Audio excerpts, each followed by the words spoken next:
marka Ethiopia ku dheeraada arinteedii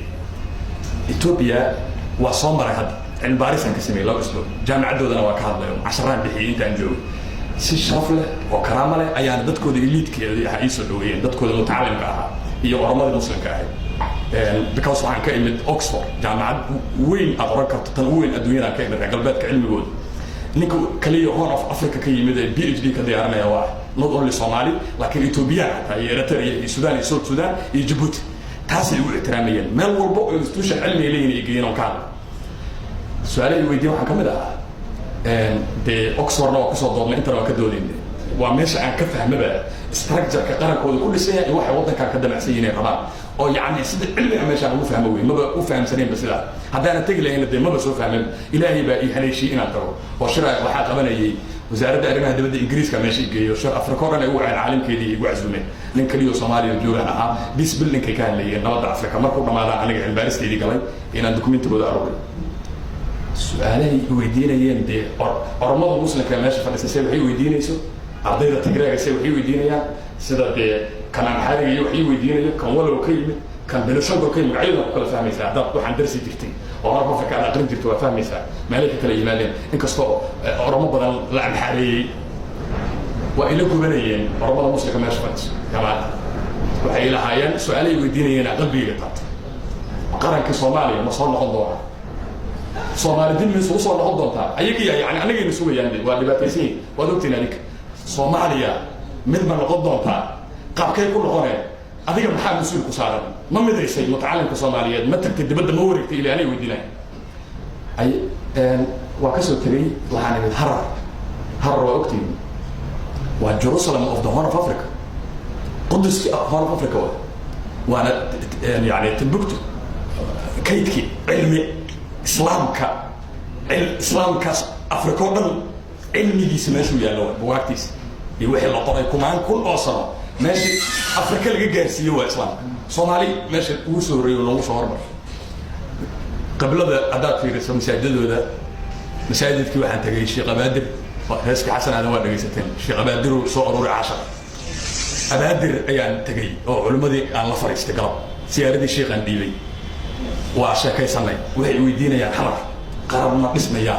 يعني وهي وهالقلتها يا حمر وقرر كبسط نوجي نيد الله تعالى ملك ماشى صار هذا كلابوبي يدور شذا إنه والله كنت شمال الله صعد على واحد ضد إنه يكون فكريان وهي يقول لين محكمتها إسلام كمان كي حمر كذا شيء سبب له ورعني لأن هل كان قد وعيني إلى هي يقول لي أنا أقول مسوقان التوبية ما كان جامعة أول شيء واحد كلا قرصنا يمجي دين علم ما كان له دولي سكول رشيدة عاصمة هذا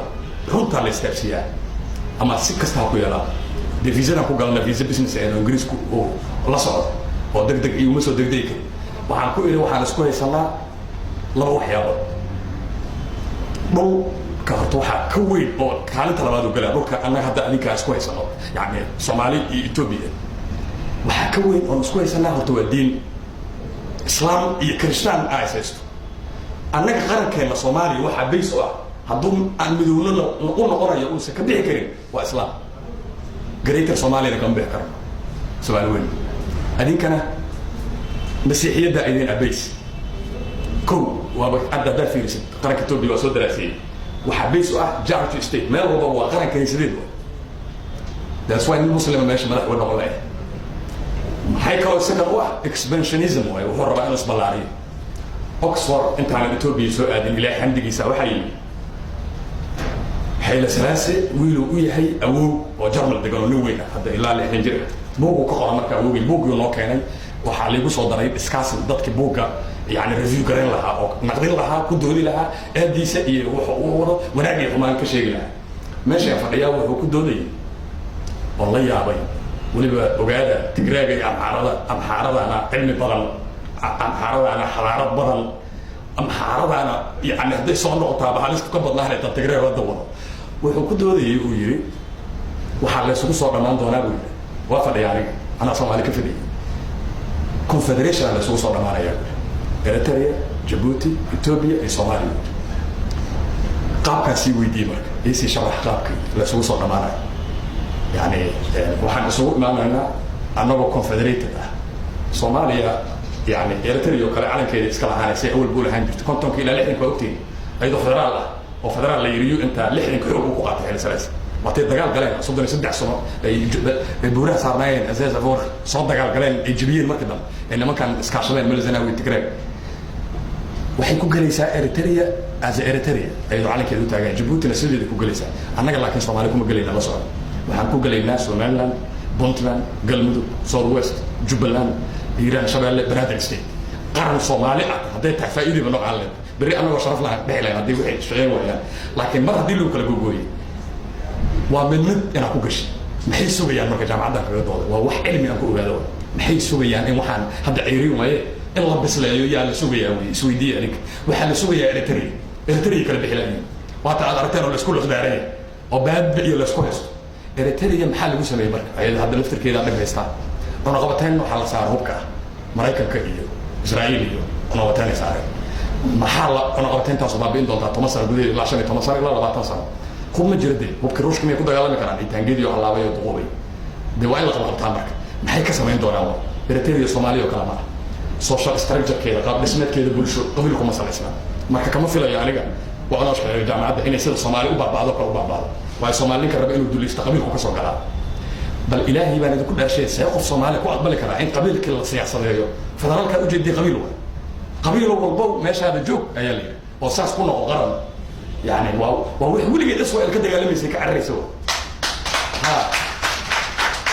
والفدرة فدان يلنا انه كل شيء الناس قابلنا وقبيل كما كنا كبدل نوي قلت له يقلدك هلا اصلا بغض لي هنا سي قبيلك اولا ما يفهم معنا وانا يعني لكن الا يرادو ماشي قبيل كاسا دغن اسا وقرن بقونيا نك سا كتلي وهذا اما ما فيوبا او waxa weeye nin waalan ama waan inaan cilmi lahayn ama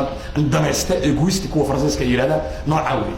waa in ummadda Soomaaliyeed barka hadda anaga Soomaali hadaan warka aan ku dheeraanayno oo xad kale iyo sheeko kale dheer u baahan iyo daraasad kale lecture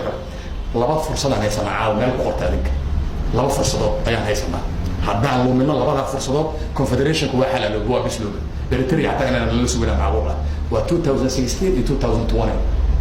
16 iyo 2020 mas'uuliyadda yaa qaaday marka waddanka hadii confederate loo qaato annaga dhan qaadeen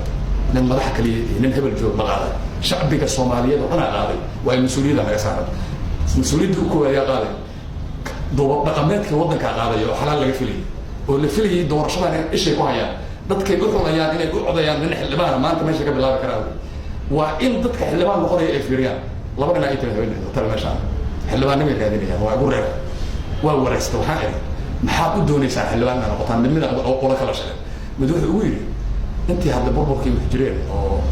waxayaan qandaraasyada ka hela dawladda lacaga ay soo galeen xoolihi raba inaan ku ilaashado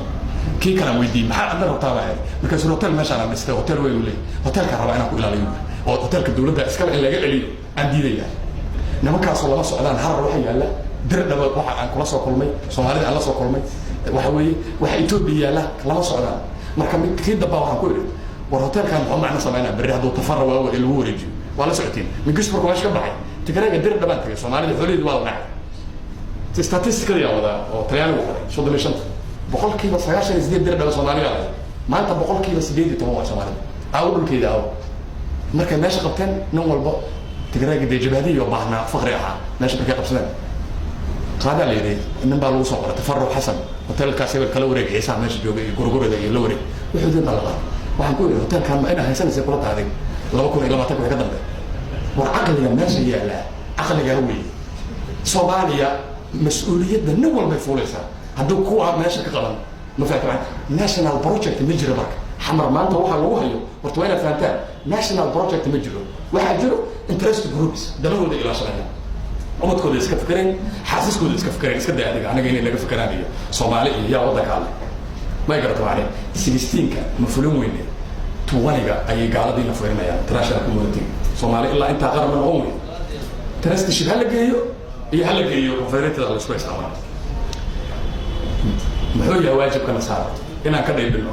inaan shacabkeena wacyi gelino inaan meel walba ka hadalno nin baa markay ka soo baxay shaqadii soo koobay Suudaan wuxuu yiri Ethiopia maxaa uga sheegay miyaan mustaqbal siyaasadeed waddanka kale waxaan ku yiri war miyaan waddankayga mas'uuliyad iga saarnay waajib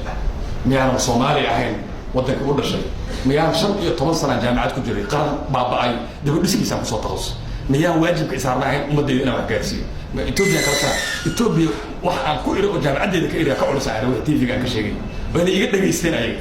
Soomaalida ay dhageysan la ayagu way fahamsay waxaan waa ogeyn wixii muslim dameesha fadhiyo oo gobolaya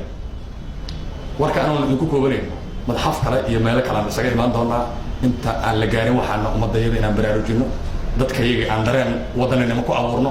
dadka iyaga damiirkoodina soo celino shaqada koobaad ee 4 sano dawladda ay qaban lahayd waxay ugu horumaray institution ma dhisi kartay aqoonteedina ma leh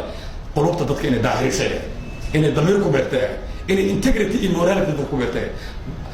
fikradaha la bilaabo automatic dadka in laga bixiyo ahay ma la qaban waxba lama qaban maanta waxaan mas'uul laga yahay igu soo noqon xagee u soo noqonay way su'aashan ama